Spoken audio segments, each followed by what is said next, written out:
Biblia para reconocer qué significa primicias y por qué es bueno hacerlo. Amén. Así que le voy a invitar a que abramos nuestra Biblia allí en el libro de los Proverbios, capítulo 3. Vamos a ir allí, aunque hay más textos bíblicos que hablan acerca de primicias. Vamos a tocar algunos textos y vamos a dar las razones por las cuales es importante tener en cuenta esta adoración, este tipo de adoración. Amén. ¿Qué dice Proverbios capítulo 3, versículo 9? Vamos a leerlo todo, ¿listo? Perdón, Proverbios 3, versículo 9. ¿Qué dice la palabra? Diga conmigo: honra al Señor con tus bienes y con las primicias de todos tus frutos, entonces tus graneros estarán colmados con abundancia y tus lagares rebosarán.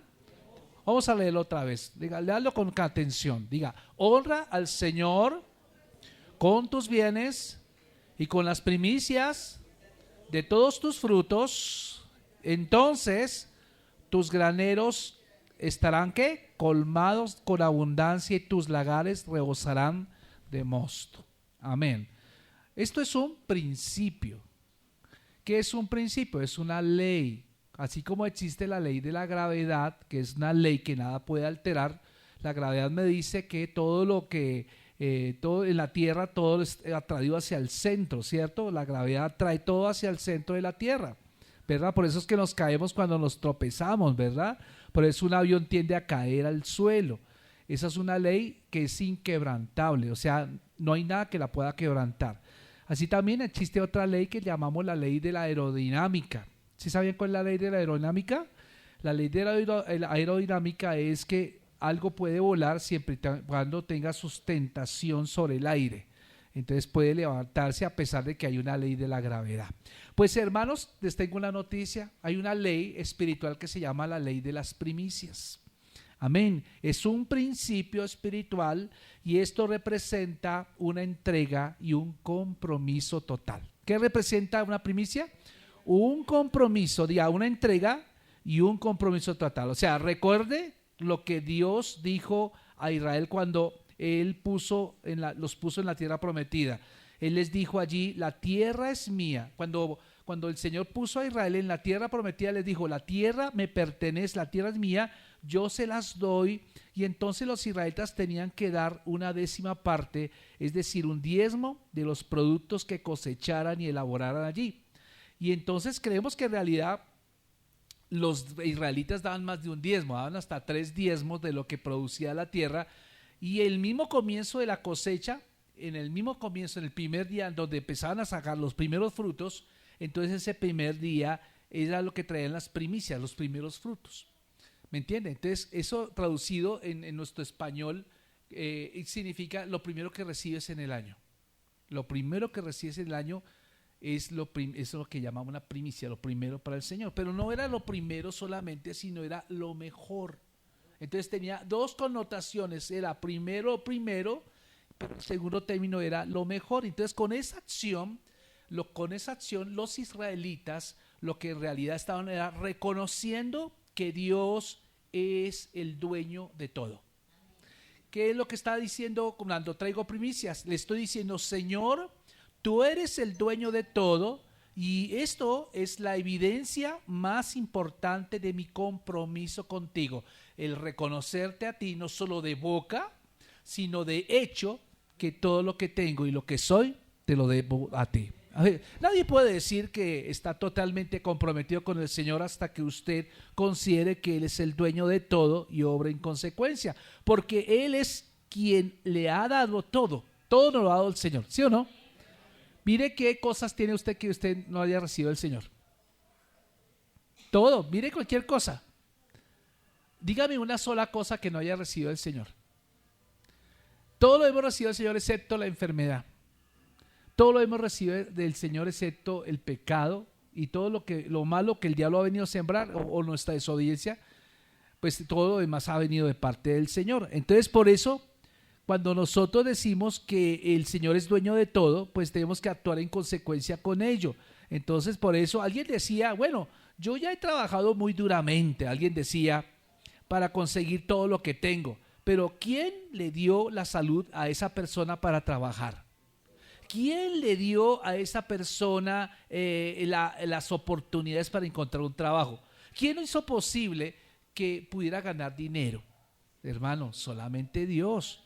Cuando nosotros decimos, no, es que yo lo hago con mi sudor de mi frente, es que yo soy. No, hermano, Dios hizo todo eso por usted y usted tiene que reconocerlo, y esa es la evidencia de una entrega total. Cuando decimos, Señor, sí, efectivamente todo lo que tenemos y lo que somos, todo te lo debemos a ti. ¿Quién de todos nosotros ha traído todo aquí al mundo? No hemos venido, venimos desnudos. La abuela decía, todo niño trae su pan debajo del brazo, pero yo no he visto el primer niño que traiga un pan baguette debajo del brazo, ni siquiera un calao, ¿cierto? Eso es mentira, es un decir, pero en realidad todo lo hemos recibido de Dios. Por eso alguien también podría decir que esto suena muy material. Por ejemplo, este tipo de eventos para algunos que no tienen suficiente fe o que todavía no han nacido de nuevo, pues critican este tipo de actividades, pero yo quiero decirle que es verdaderamente espiritual. ¿Por qué razón? Porque tenemos que decir que la espiritualidad genuina no consiste, por ejemplo, en la duración de nuestra oración. Alguien podría decir, no, es que yo oro largo, yo oro unas 3 horas al día, yo hago el ayuno de Daniel 21 días al mes, o hago el ayuno de Cristo 40 días, o no sé, hago tipo de sacrificios, ¿cierto? Para tratar de decir, soy espiritual. Pero yo quiero decirle algo, que no hay nada más espiritual que reconocer materialmente que todo viene de Dios. Eso es lo más material. Hay gente que puede orar largamente, pero sin embargo no le dan nada al Señor.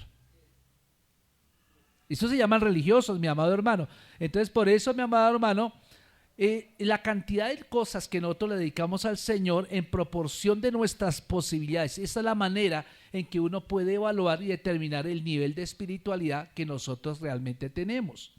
En verdad, porque es que es lo que la gente no le gusta escuchar en los cultos, que hablen de este tipo de temas. Mucha gente dice, no, es que ya nos están metiendo la mano en el drill, ya esto se volvió un negocio, el pastorcito tiene un negocio allí, ¿cierto? Y todo eso lo hemos escuchado. Lamentablemente sí hay casos particulares que son ciertos, pero son muy, muy contados. Pero en realidad la mayoría de las cosas no son así. ¿Me explico? Porque el diablo tiene un propósito, que es robarle a usted la bendición. Entonces hacerle ver que todo este tipo de cosas es simplemente un negocio.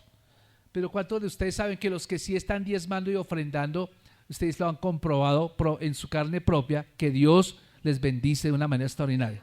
Y no es brujería, tampoco quiero decir que es brujería, ni tampoco usted está pagando por un milagro. Si usted dio todo esto, usted lo hizo con acción de gracias, porque usted no es que vaya a ser bendecido, usted ya es un bendecido. Amén. Entonces nos hemos dado cuenta que la persona que habla más es la que menos contribuye a la obra de Cristo. Entonces son los que más hablan, los que más cacarean, ¿cierto? Pero realmente quien da lo hace con silencio y lo hace con alegría. Entonces la experiencia nos ha demostrado, mis amados hermanos, que esto es verdad. Y hay que decir que Dios promete su bendición a aquellos que lo honran con los bienes que reciben. Y no lo decimos nosotros, lo dice la palabra de Dios cuando Pablo, por ejemplo, dijo en 2 Corintios 9:7, Dios ama al que da con alegría. Amén. ¿Cuántos saben que es verdad? Dios ama ¿a quién?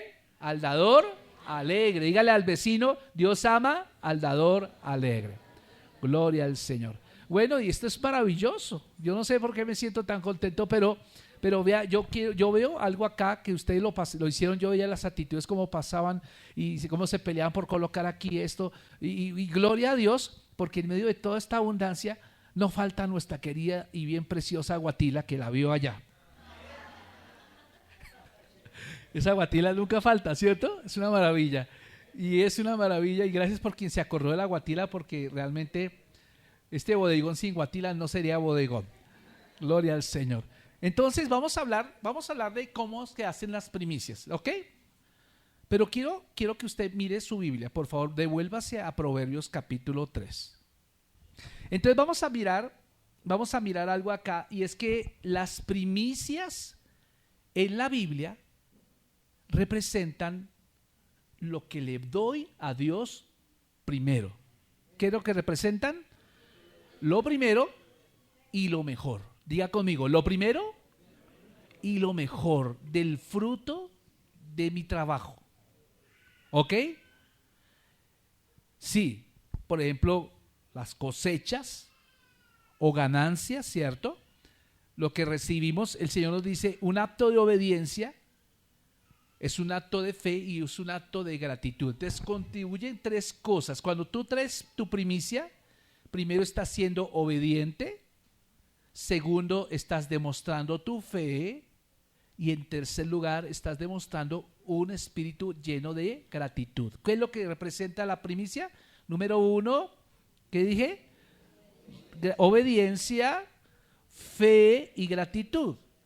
Esas tres cosas sumadas se llama reconocimiento. Diga conmigo, reconocimiento. ¿Qué reconocemos cuando hacemos esto? Estamos reconociendo que Dios es nuestro proveedor. Diga conmigo, Dios es mi proveedor. Amén. Hay otros textos bíblicos en la Biblia, por ejemplo, anótelos para que los tenga en cuenta. Éxodo capítulo 23, versículo 19. Allí, en esta palabra, cuando Israel salió de Egipto, el Señor, la primera demanda que le está diciendo es, lo primero es que cuando entren a la tierra prometida, esa tierra no es de ustedes, esa tierra me pertenece. Lo primero que yo quiero que usted entienda es que ustedes tienen que dar el primer fruto de la cosecha de eso, para que reconozcan que esa tierra es mía, me pertenece. Pero Deuteronomio 26:2 dice también lo mismo. A la segunda generación, a la generación de israelitas que nacieron en el desierto, también el Señor dice que tenían que dar todas las primicias de todos los frutos, ¿cierto? Tendrían que dárselo al Señor lo mejor, ¿verdad? Y vemos acá Proverbios 3:9 que ya lo hemos leído. Pero alguien me preguntaba, pastor, pero usted está tomando solo textos bíblicos que corresponden al Antiguo Testamento. Y no falta el falso erudito que venga y diga, es que eso solo pertenece al antiguo pacto y no al nuevo. ¿Qué respuesta le podemos dar a esa persona? Pues la Biblia menciona que como es un principio o una ley espiritual, esa ley o principio espiritual no tiene caducación, o sea, es para siempre. Es más, muchas personas que no son cristianas practican este principio y son muy prosperados económicamente. Es lógico pensar que si la gente que no tiene temor de Dios lo practica y son prosperados, cuanto más los que somos temerosos de Dios. Debemos practicarlo y debemos hacerlo parte de nuestra vida. Y es así que si usted va a la Biblia y va a la carta a los Romanos capítulo 8 versículo 23, veamos allí cómo el apóstol Pablo habla de una primicia que nosotros hemos recibido de parte de Dios. Romanos 8:23 dice la palabra de Dios. Y no solo ella, sino que también nosotros mismos que tenemos las primicias del Espíritu, nosotros también gemimos dentro de nosotros mismos, esperando la adopción, la redención de nuestro cuerpo. El Señor dio una primicia a nosotros, Él nos está dando ejemplo. ¿Cómo se llama esa primicia? Se llama el Espíritu Santo. ¡Wow! Es el Espíritu Santo. Escuche bien esto porque quiero hablarle de cómo podemos llegar a poder dar primicias correctamente. Dijimos que las primicias son un reconocimiento que de todo lo que tenemos pertenece ¿a quién? A Dios. Pero lo debemos hacer con tres formas y son inseparables. La primera, en obediencia; la segunda, en fe; y la tercera, dijimos ¿qué? En gratitud. Entonces voy a hablar del reconocimiento. Escuche, el reconocimiento, ¿cierto? Es cuando las primicias eran llevadas, por ejemplo, en el caso de Deuteronomio, eran llevadas al sacerdote para declarar que Dios le había dado la tierra y los frutos. O sea, todo lo que tenemos, es decir, todo lo que tenemos le pertenece a Dios. Vea, es que ni nuestros hijos son nuestros, ni nuestro cónyuge es tuyo, así que no lo puedes manipular con un dedo porque es de Dios también. Hasta ese celular que tanto estabas anhelando no te pertenece, es de Dios. ¿Aló? Así que si se te cae de pronto en la taza del baño, no digas, ay, mi celular. Diga, Señor, se te cayó tu celular. Amén. Como bien les comentaba, cuando Charles Spurgeon, el príncipe de los pastores, un pastor que vivió a finales del siglo XIX, yo les contaba esta historia que él predicando su mejor sermón, de repente la gente estaba tan tocada por el Espíritu que no notó que un niño en la puerta lo llamaba Pastor Charles, Pastor Stanley, y entonces Pastor Charles Spurgeon le decía, ¿y qué pasó? Y su casa se está incendiando, y un minuto de silencio, la gente volteó a mirar al niño, la gente volteó a mirar al predicador, ¿qué cara iba a hacer? El predicador se mantuvo así un momento, con un minuto de silencio, y dijo, papá, tu casa se está quemando, y continuó con su sermón. ¿Qué está diciendo? Reconozco que todo te pertenece. Eso me está liberando a mí también de preocupaciones, porque si sé que el Señor me dio todo, el Señor murió en la cruz por mí, pues Él nos da con Él todo. O sea, nada te pertenece. Y si pierdes algo acá, no, realmente no lo perdiste tú, lo perdió fue Él, no lo perdió Él, simplemente te está cambiando de estado. Eso, si nosotros tuviéramos esa mentalidad, ¿cuántos seríamos libres, hermano? No nos apegaríamos a nada. Pero vean qué tremendo. Entonces reconocemos. La segunda cosa dije que es en obediencia y es en fe. Y no solamente es un acto físico, sino es un compromiso de obediencia y confianza en que Dios proveería el resto de la cosecha. Entonces, cuando los israelitas llevaban la primera fruto de sus cosechas, le están diciendo, Señor, sabemos que esto primero que te estamos dando, lo que viene será mejor. O sea, estaba garantizando que lo que vendría será mejor. Y en tercer lugar, el principio, porque se aplica no solamente a frutos físicos, como a poner a Dios en primer lugar en todas las áreas de nuestra vida. Entonces, las primicias significan no solamente este acto, sino primicias también puede ser en nuestra familia. Por ejemplo, ¿cuántos han dedicado sus hijos a Dios? Cuando usted viene acá a presentar a sus niños, está diciendo, Señor, te dedico a este bebé. Así como Ana dedicó a Samuel, le dijo, Señor, el Padre Celestial te servirá. Y esa es primicia. Primicia también lo podemos hacer en nuestra familia. Primicia lo podemos hacer en nuestro trabajo. Primicia lo podemos hacer en cualquier emprendimiento que hagamos. Le digamos, Señor, esto es tuyo y nada de esto va a hacerse sin tu voluntad. O sea, todo lo vamos a consultar contigo. Entonces quiero que note algo y vaya conmigo a Proverbios 3 nuevamente y note que para llegar al versículo 9, primero tú tienes que pasar por los primeros 8 versículos. Todo tiene lógica en la vida, mi amado hermano. No hay dos sin antes saber un uno. No podemos llegar a la letra B si primero no pasas por la letra A. Entonces, para poder llegar a esta parte de honra a Jehová con tus bienes, ¿cierto? Honra a Jehová con tus bienes, primero tienes que entender los primeros otros 8 versículos. Entonces quiero hablar de cómo poder llegar a tener una prosperidad, una respuesta a nuestras primicias de una manera contundente.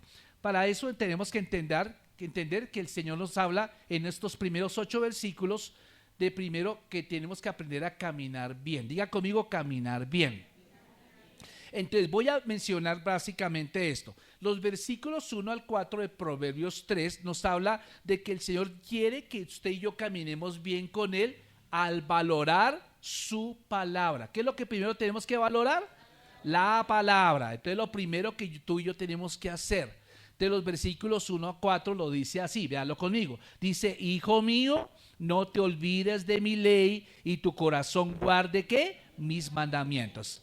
¿Cierto? Porque largura de días y años de vida y paz te aumentarán, nunca se aparten de ti la misericordia y la verdad, átalas a tu cuello y escríbelas en la tabla de tu corazón y hallarás, ¿qué?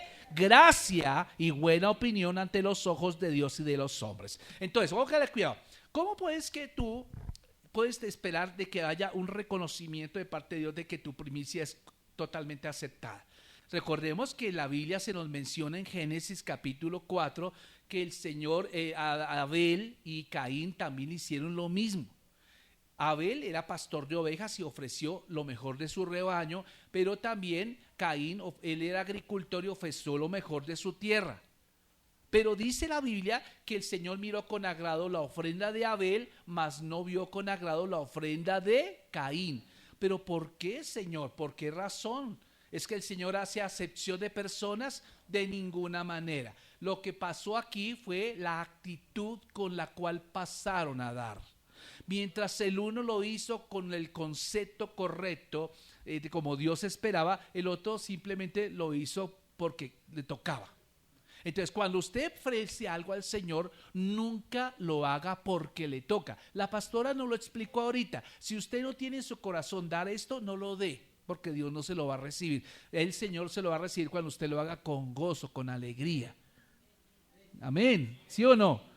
Entonces esa es la manera. Entonces los que han pasado al testimonio es porque lo han hecho de esa manera. Esto es la primera cosa. Entonces esta entienda que tiene que ver con una actitud del corazón. Entonces lo primero que yo entiendo es que para hacerlo tengo que estar empapado ¿de qué? De la palabra. Entonces usted tiene que aprender a caminar en valorar la palabra de Dios. Por eso cuando él dice, hijo mío, no te olvides de mi ley, lo que el rey Salomón le estaba diciendo a su hijo como papá era que la primera advertencia es nunca te olvides de la palabra. ¿Qué es lo primero que tenemos que hacer? Nunca te olvides de ¿qué? De la palabra.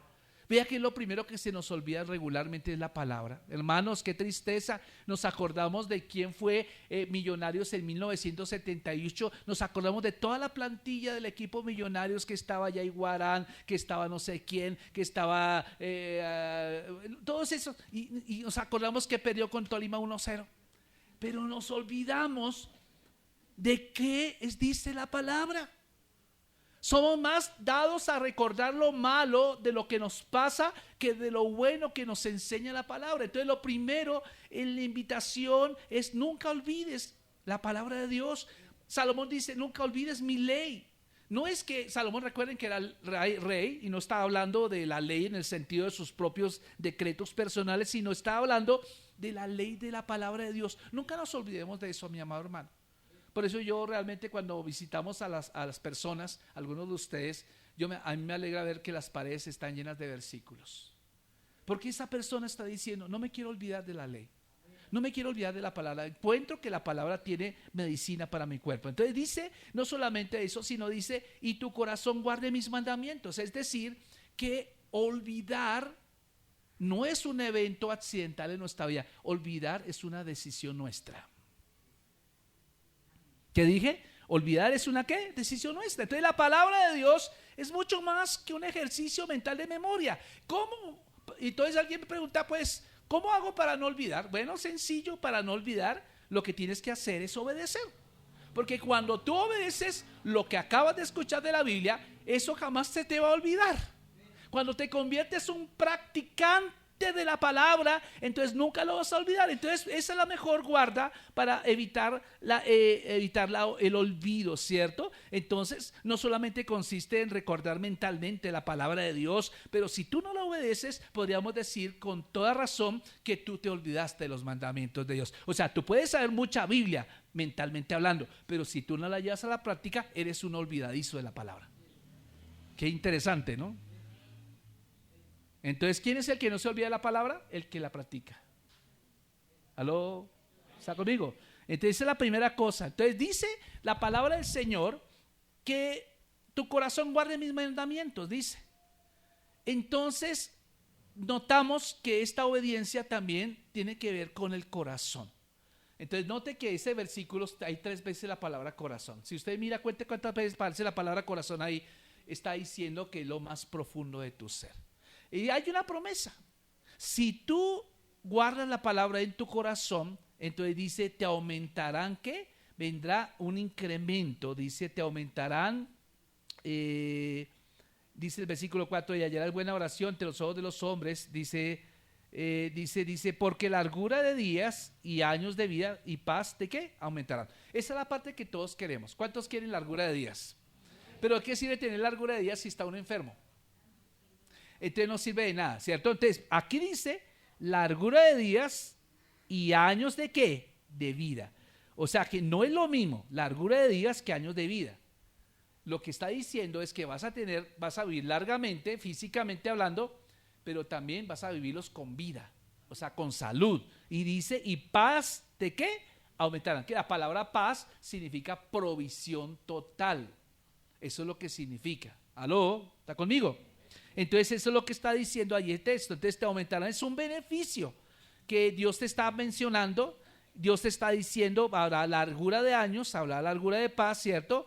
Y luego dice, nunca se aparten de ti la misericordia, la verdad. Entonces fíjense que si tú quieres recibir de parte del Señor y quieres multiplicar, también tienes que aprender a dar.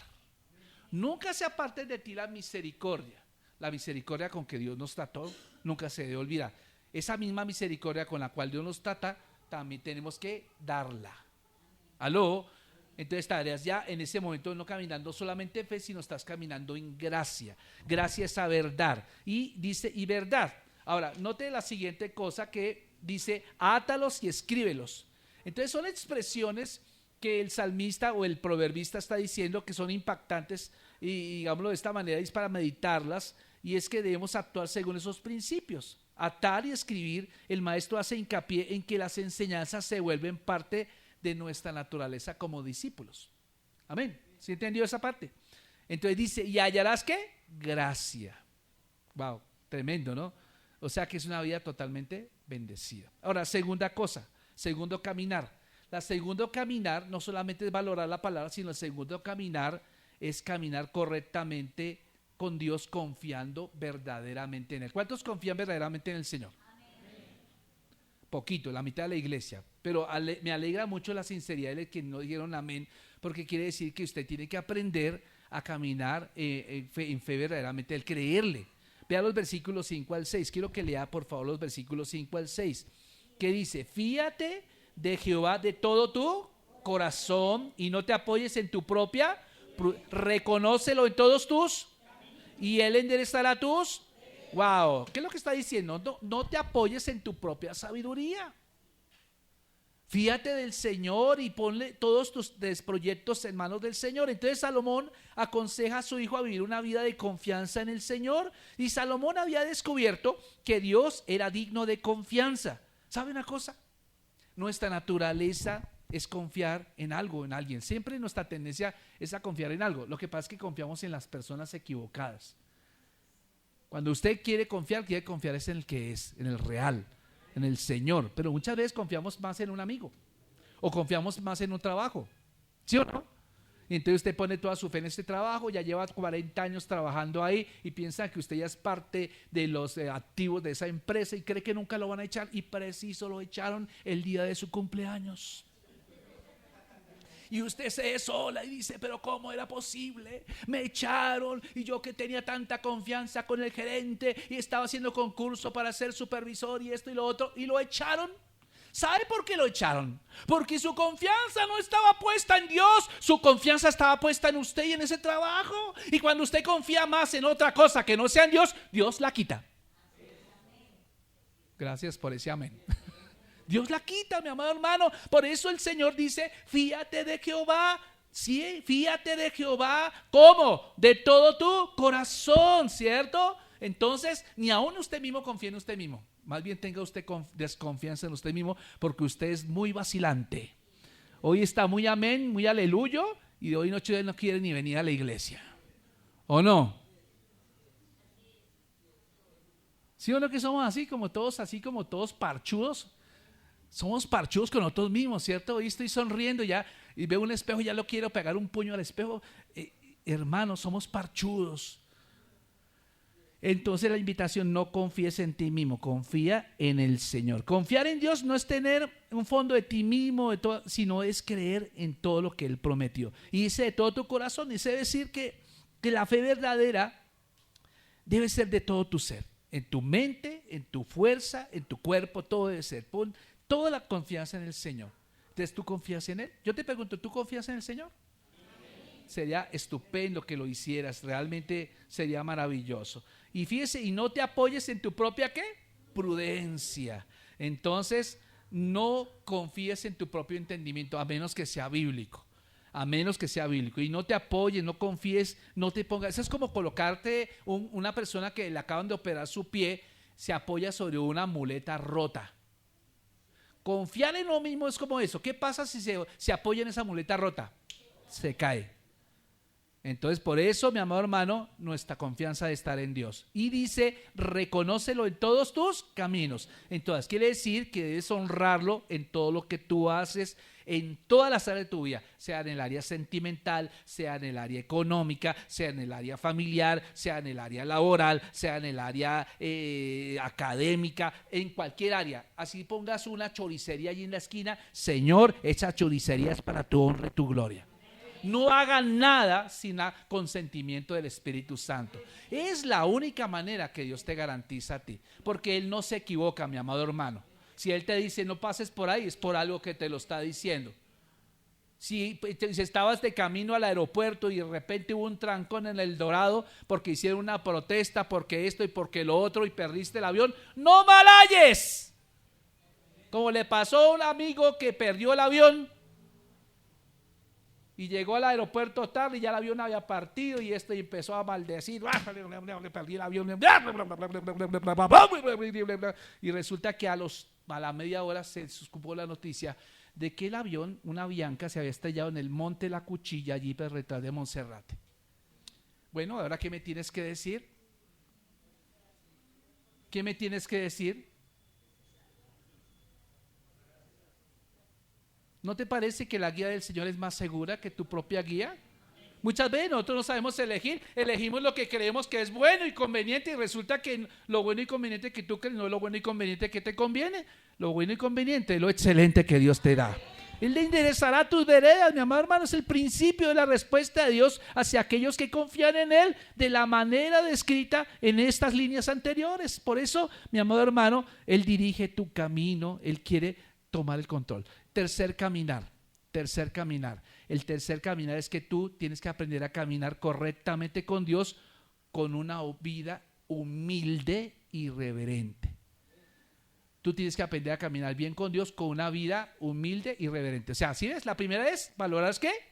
Su palabra. Segundo, tener una fe verdadera. ¿Cierto? Y tercero, estamos hablando de humildad y reverencia. Dice, no seas sabio en tu propia opinión, teme a Jehová, apártate del mal porque será medicina a tu cuerpo y refrigerio a tus huesos. O sea, ¿qué está diciendo? No tienes que considerarte, o sea, no te creas una Coca-Cola del desierto, ¿yo? Entre más Dios te dé, más así, ¿o yo? No te creas, entonces porque tienes un título, una maestría, un magister, entonces miras a todos, ábrame, límpiame el zapato y con la lengua, por favor, ¿cierto? No, no, cálmate, papito, ¿qué te crees tú, cierto? No, entre más Dios te dé, más humilde debes ser. Entonces Él lo que está diciendo es eso, piensa en eso, no seas sabio en tu propia opinión, déjate enseñar. No te apoyes en tu propio entendimiento, pues cuando consideramos nuestra sabiduría, cuando tú consideras tu sabiduría mejor y más grande que la de Dios, ahí es donde empiezas a perder. Déjate enseñar. Y la otra cosa es que dice, no seas sabio en tu propia opinión, o sea, no te envanezcas con tu vana presunción, tu propia sabiduría, como si esto fuera suficiente para manejar todos los asuntos sin la dirección o la asistencia de Dios. Tú no puedes llevar una vida, así tengas todos los estudios que tengas más títulos que el Real Madrid, tú necesitas de Dios. Dígame así o no. Mira esa persona que está al lado, tiene una cara de estudiado, una persona muy preparada, ¿cierto? Es más preparada que un yogur, pero dígale, tú necesitas de Dios. Sí, pero segunda cosa es, la Biblia dice, teme a Jehová, diga conmigo, teme a Jehová y apártate del mal. Y fíjense que este es el resultado natural de confiar en Dios. Mientras confiamos en Él, llegamos a conocerlo mejor, lo que nos lleva a la reverencia natural y al temor reverencial. Temer al Señor es confiar en Él y somos atraídos a Dios y nos alejan más del mal. Tener reverencia y tener temor del Señor es acercarnos más a Dios y alejarnos más del mal. ¿Me explico lo que está diciendo? Entonces, ¿qué pasa acá? Hay una promesa. Cuando lo hagas, entonces dice, porque entonces será medicina a tu cuerpo. Es decir, una vida de entrega, una vida de confianza en Dios tiene beneficios reales para la salud del que confía. Da una mayor sensación de paz, una fortaleza que uno tendría aparte de una vida de confianza y entrega a Dios. Y el cuerpo, pues habla literalmente del cuerpo, de esta carnecita y estos huesitos, ¿cierto? Entonces está diciendo que eso es lo que va a tener sanidad. Yo sí he notado, no sé, usted me corrige si no es así, pero yo he visto que la gente que siempre está feliz son la gente que nunca se enferma. Mire un amargado y se la pasa enfermo, le duele la cabeza, le duele aquí la cintura, le duele la gastritis, le duele el colon, le duele la chocosuela, le duelen las pantorrillas, le duele el pelo, le duelen las pestañas, todo le duele. ¿Por qué? Porque se queja. Mire una persona alegre y es muy raro que se enferme. Y de hecho es comprobado científicamente que la gente que más vive es la gente alegre. Y el Señor nos da un bálsamo de alegría, un óleo de alegría. ¿Cómo se llama ese óleo de alegría? El Espíritu Santo. Si usted está lleno del Espíritu Santo, usted necesariamente tiene que estar alegre. Ay, sí, me dejó el bus. Me puse el vestido nuevo y pasó el carro y me chispió. No, eso es falsa alegría. Eso es falsa alegría. No significa que usted esté como los empleados de Walt Disney que le ponen un caucho acá para que se acostumbren a reírle a toda la gente. No, sino que usted sabe que Dios tiene el control de todo. Nada, usted cuando se muera nada le van a empacar la casa y no cabe en el hueco, ni el carro ni la moto le van a caer en ese hueco. Usted simplemente es un administrador de los bienes de Dios en esta tierra. Un mayordomo, y un mayordomo es el que responde por todo, pero es dueño de nada. ¿Sus hijos tampoco son suyos? Si no, mire a ver, tanto que los cuide y tantos que los nenequea, que tienen que hacerlo, pero llegan a la adolescencia y se van. ¿Sí o no? Chino sin vergüenza, se casó con el ingeniero y esto y lo otro, nada. Sí, pues ojalá que no. ¿Sí?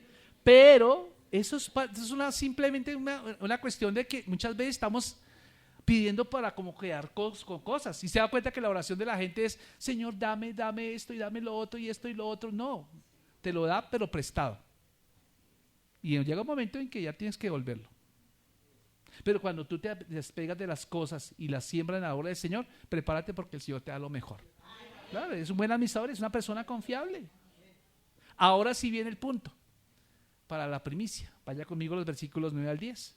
Honra a Jehová con tus bienes y con las primicias de todos tus frutos, y serán llenos tus graneros con abundancia, y tus lagares rebosarán de mosto. Entonces, para llegar a este caminar, que es el último caminar, este caminar se llama caminando correctamente con Dios con respecto a mis posesiones, que en realidad no son mías.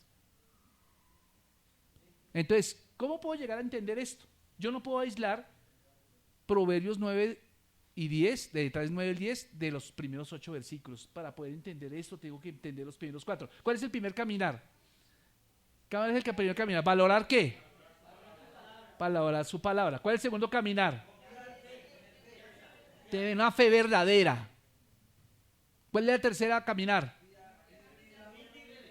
Humildad y reverencia. ¿Y cuál es el último caminar? A sus posesiones. Exacto. Entonces, cuando tú tienes las tres primeras, vas a entender la cuarta. Y escuche lo que le voy a decir. Porque cuando dice honra a Jehová con tus bienes, se está diciendo, es otra manera práctica de demostrar que uno confía en Él, Señor, con todo nuestro corazón. O sea, cuando realmente confiamos en Él, podemos honrarlo con generosidad. Usted no va a dar por dar. Como dice Proverbios 11:25, alguien que lea Proverbios 11:25, ¿qué dice? Vaya conmigo unas horas adelante. Dice así: el alma generosa será prosperada, y el que saciare, él también será ¿qué? Saciado. Entonces note algo, no solamente consiste en dar lo primero, lo mejor, sino hacerlo con generosidad. ¿Cuáles son los tres preceptos? Primero, lo mejor, con generosidad. Amén. Entonces, cuando tú realmente confías en Él y das con generosidad, entonces tú te vas a dar cuenta de que Él es el gran proveedor de tu vida y que Dios tiene recursos inagotables. Hay muchos comentaristas que notan que la palabra honor tiene una conexión con el sacrificio. Los comentarios señalan que este es el único lugar donde Proverbios alude al culto ceremonial. Proverbios no se preocupa tanto de la religión ceremonial acá, sino que se exhorta al lector a demostrar gratitud y confianza en Dios más que una riqueza. O sea, lo que está diciendo, hágalo con un corazón correcto. Y el tercer consejo es devolver a Dios parte de la riqueza que uno, como sacrificio de reconocimiento en que Dios le proveyó. Cuando usted está diezmando, usted no está haciendo ninguna ofrenda, usted le está devolviendo a Él. ¿O no? Es una devolución, es una devolución. Y si usted no le devuelve a Él, ¿cómo llama eso? Le llama Malaquías capítulo 3, versículo 10. Por eso es que vamos a encontrar que el primer juicio que hubo contra Israel fue: ustedes me han robado. ¿Cómo le hemos robado? En vuestros diezmos y ofrendas. Traed los diezmos a la ofrenda y haya alimento en mi casa. Haya alimento en mi casa es en el templo. Y os abriré las ventanas de los cielos y derramaré sobre vosotros bendiciones. ¿Hasta qué? Entonces ahí está. Entonces cuando no diezmamos le estamos robando al Señor. Es muy diferente el diezmo a la ofrenda. La ofrenda viene después del diezmo. El diezmo se compara cuando usted o el agricultor ara la tierra, ¿cierto? Mete la cuchilla y hace la cuchilla, ¿qué hace? Ablanda la tierra, ¿cierto? Para que la semilla pueda ser sembrada. Pero imagínense que hay personas que diezman pero no ofrendan. Entonces, ¿qué hace? Prepara la tierra pero nunca va a tener cosecha porque no siembra nada. Pero hay gente que ofrenda más no diezma. ¿Qué pasa? Entonces están botando las semillas sin preparar la tierra. Tampoco va a haber cosecha. Entonces lo que está diciendo es que es la actitud con la cual damos todo, ¿cierto? Entonces es una manera de decir: Señor, estoy tan agradecido contigo, no estoy pagando por ningún milagro ni nada. Pero fíjese que él está diciendo: demos con las primicias de todos los frutos. Entonces, de acuerdo con este principio del sacrificio de las primicias, debemos darle gracias a Dios, lo primero y lo mejor. Y si realmente honramos al Señor con nuestras ofrendas, no será lo último y lo que sobra. O sea, tenemos que ver eso, siempre lo primero. Entonces, primicia de todos tus frutos. Vean, algo que me llama la atención de mi suegra tiene 96 años, 96 añitos, está lamentablemente en un cuadro de Alzheimer ahorita, ya casi terminal. Pero ella toda la vida, cuando yo llegué a esta iglesia, ella siempre fue generosa. Y ella ganó una pensioncita de un mínimo, imagínense. Pero en aquel tiempo, cuando estaba aquí el otro pastor, me acuerdo que yo estaba sentado ahí como ustedes, y el pastor al final del culto decía: hermanos, ¿quién quiere traer la actividad para de hoy en 8 días? Porque en ese tiempo voluntariamente la gente levantaba la mano: yo me ofrezco para de hoy en 8 días traer y entonces traían juguitos o panadas o algún dulce y se vendía para recaudar fondos para la iglesia. Pues resulta que siempre la hermana María levantaba la mano y nadie más levantaba la mano. Eso era una bendición para ella porque ella lo comprendía bien, a pesar de que era una mujer iletrada que no sabía leer ni escribir, pero ella entendía el principio. Y a pesar de que ella tenía un mínimo en su pensión, nunca le faltó nada. Y siempre tú la veías con dinero en el bolsillo y le regalaba al uno 50, al otro 20,000. ¿Y dónde saca tanta plata esta viejita? ¿Es que se volvió traqueta o qué? No, de ninguna manera. Ella aprendió el principio bíblico. ¿Me entiende? Como una abuela, como la abuela de Lucas capítulo 21, versículos del 1 al 4, que dio 2 únicas moneditas, entendió el principio. Ella dio de todas sus fuerzas. Entonces, no consiste, mi amado hermano, es un principio y usted tiene que masticarlo, tiene que digerirlo y tiene que estudiarlo. Y cuando usted lo comprenda, hágalo. Yo lo desafío a que lo haga y usted va a comprobar que es mucho más y es mucho más gozoso si lo hace con frecuencia. Yo le aseguro a usted que nunca le va a faltar lo necesario y Dios lo va a preparar para llevarlo a lo mejor. Por eso el Señor lo dice. Entonces dice, y la promesa es: y serán llenos tus graneros con abundancia. Y sabes, es un principio maravilloso. Dios es el maestro y distribuidor de nuestros recursos limitados. Él sabe cómo prosperar y cuidar a aquellos que lo honran con los recursos que Él mismo les ha dado. Y dice: mosto, y sus lagares rebosarán ¿de qué? Mosto. Mosto significa vino nuevo. Vino nuevo. Entonces, pues representa lo mejor del Dios, el goteo del Espíritu Santo. Amén. Bueno, ¿cómo les parece? Yo pienso que este principio no es solo de hoy. Y entonces dentro de un año, volvemos a tener nuestro culto de primicias dentro de un año. Ah, bueno, entonces guardo todo para dentro de un año. No, debe ser continuo. Si lo podemos hacer, es que de hecho tenemos que hacerlo cada vez que haya una quincena, demos el mejor fruto de la quincena. Cada mes, cuando llegue su prima, hágalo. Vea, hermano, yo se lo digo verdad con conocimiento de causa. Qué bendición que vea esta casa bendecida. ¿No le alegraría mucho que esta casa pudiera hacer misiones? ¿No le alegraría ser? Usted tendría coronas en el cielo. Entonces Dios lo tiene para cosas extraordinarias. Cierre sus ojos.